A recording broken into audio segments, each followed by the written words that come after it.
Isang magandang araw na naman sa inyo mga bebshi! And for today's video ay magluluto tayo ng bibingka. Hindi lang ito basta bibingka, ito ay isang espesyal na bibingka. Ganun. Uy! At kung gusto nyong malaman ang recipe na to, ay tapusin nyo to ang video. At ayan na nga, dahil maraming saging dito sa amin, kaya kukuha muna ako ng daon ng saging. Before mo naman gamitin ang daon ng saging, ay halo muna ito sa apoy. Dahil nga naman hindi pa kami nag-lunch, kaya nagluto din kami ng talbos ng kamote. At ito na nga mga bebshi, ang ating ingredient. So, meron tayo ditong evaporada, 3 itlog, harina, melted butter, baking powder, rice flour, and of course, white sugar. So, yan lang naman ang ating mga ingredients, mga bebshi. Kaya ang dali lang talaga nitong lutuin. Ang kung nilagay ay 1.5 cup rice flour. Sunod naman ay half a cup of harina. Tapos naman ay 1 cup of sugar. Pwede ka din mag-add ng 2 tablespoon of white sugar. And then 1 tablespoon of baking powder. Pagkatapos naman ng dry ingredients, ay dito na tayo sa liquid ingredients. Lagay ko na nga din ang evaporada, 3 itlog, melted butter. Pagkatapos naman ay i-mix ng mix mo lang para mag-mix lahat ng ingredients. Ganun. Uy!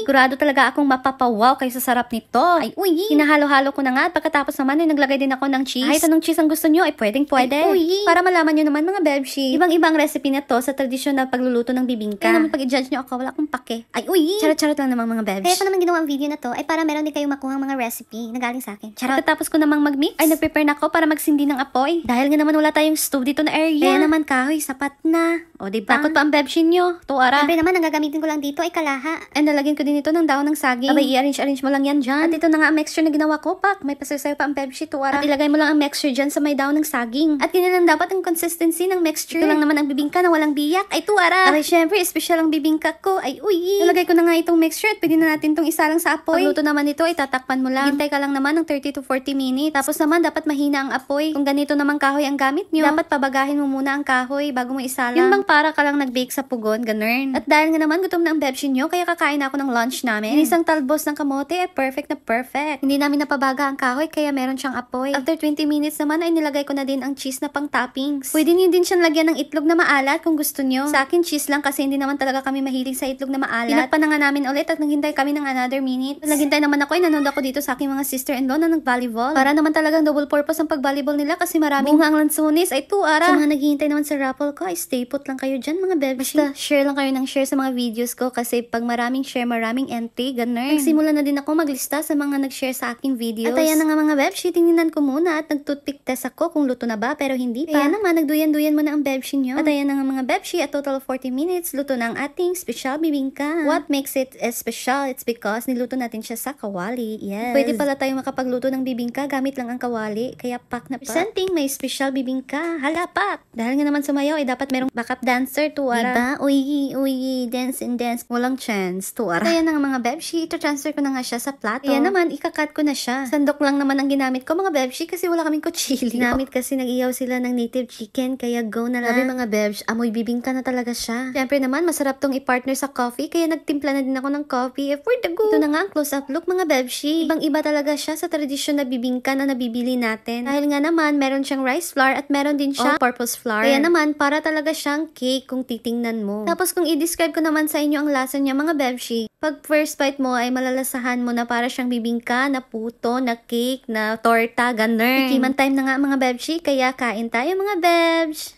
Ayan ang ating special bibingka.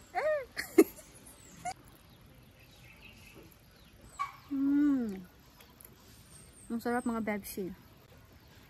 Pwede nyo itong itry kahit sa stove lang kayo magluto. Grabe, ang sarap.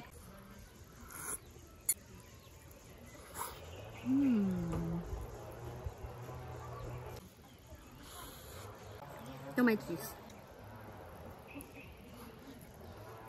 That's all mga bebshi. Thank you so much for watching and see you to my next video. So please follow for more, like, share, and comment. Thank you so much. It's me, Simply Amore. Sarangke!